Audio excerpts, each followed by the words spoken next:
கதை கூட அப்போ ஒன்லைன் அஜித் சொல்லிட்டு இருந்தாரு. ஆல்ரெடி அவருக்குள்ள கதையே ரெடியாக இருக்குது. இப்போ சொல்லிட்டு இருந்தார், சார் இது சார் பார்ட் 2 ஆல்ரெடி இது எப்படி சார் இப்படி தான் உங்கள் கேரக்டர் இப்படி வருது, என் கேரக்டர் இப்படி வரும் அப்படி நல்லா பிளான் பண்ணிட்டு இருந்தார்.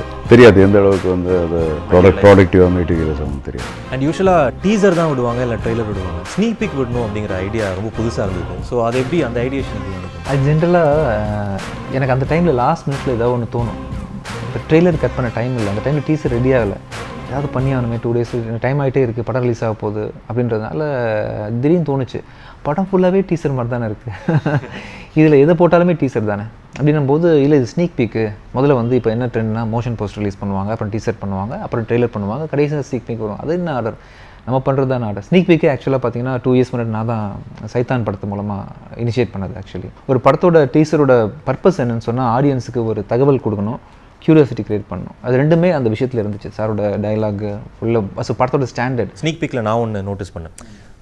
சார் வந்து அப்படியே அந்த ஜீப்லேருந்து இறங்கும் போது கிளாஸ் அப்படியே கழட்டி அப்படியே பார்ப்போம். அது மாதிரி குட்டி குட்டியாக படத்தில் எல்லா சீன்லேயுமே ஒரு காஃபி குடிக்கிறதுல கூட ஒரு ஸ்டைல், இந்த கை சும்மா இல்லைங்க, கிளாஸ் இருக்கிறது அப்படி திறந்து பார்க்கறது எல்லாரும் பண்ணுறாங்க. அது என்ன மேனரிசம் இல்லை சார் ஹம்பிளா சொல்கிறாங்க. ஆனால் வந்து குட்டி நான் சொல்கிறேன், நீங்கள் படம் பார்க்கும்போது தெரியும், சும்மா ஒரு உட்காந்துருக்க சீனில் நான் தான் அப்படி விட்டு அப்படியே பார்த்துட்டு உட்காந்துருப்பேன். சார் வந்து அப்படியே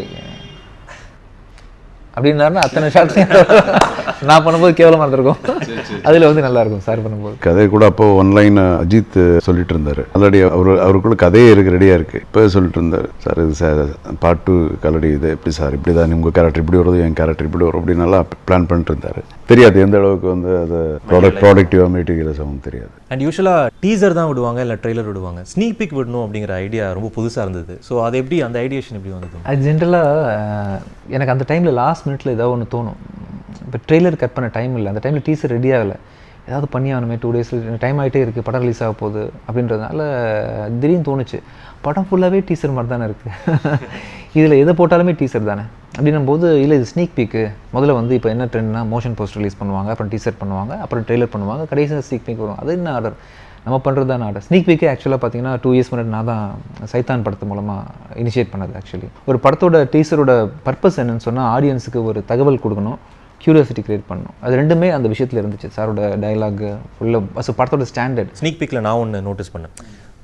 சார் வந்து அப்படியே அந்த ஜீப்லேருந்து இறங்கும் போது கிளாஸ் அப்படியே கழட்டி அப்படியே பார்ப்போம். அது மாதிரி குட்டி குட்டியாக படத்தில் எல்லா சீன்லேயுமே ஒரு காஃபி குடிக்கிறதுல கூட ஒரு ஸ்டைல், இந்த கை சும்மா இல்லைங்க, கிளாஸ் இருக்கிறது அப்படி திறந்து பார்க்கறது எல்லாரும் பண்ணுறாங்க. அது என்ன மேனரிசம் இல்லை சார் ஹம்பிளா சொல்கிறாங்க. ஆனால் வந்து குட்டி நான் சொல்கிறேன், நீங்கள் படம் பார்க்கும்போது தெரியும், சும்மா ஒரு உட்காந்துருக்க சீனில் நான் தான் அப்படி விட்டு அப்படியே பார்த்துட்டு உட்காந்துருப்பேன். சார் வந்து அப்படியே அப்படின்னாருன்னா அத்தனை ஷாட்ஸையும் நான் பண்ணும்போது கேவலமாக இருந்திருக்கும், அதில் வந்து நல்லா இருக்கும் சார் பண்ணும்போது.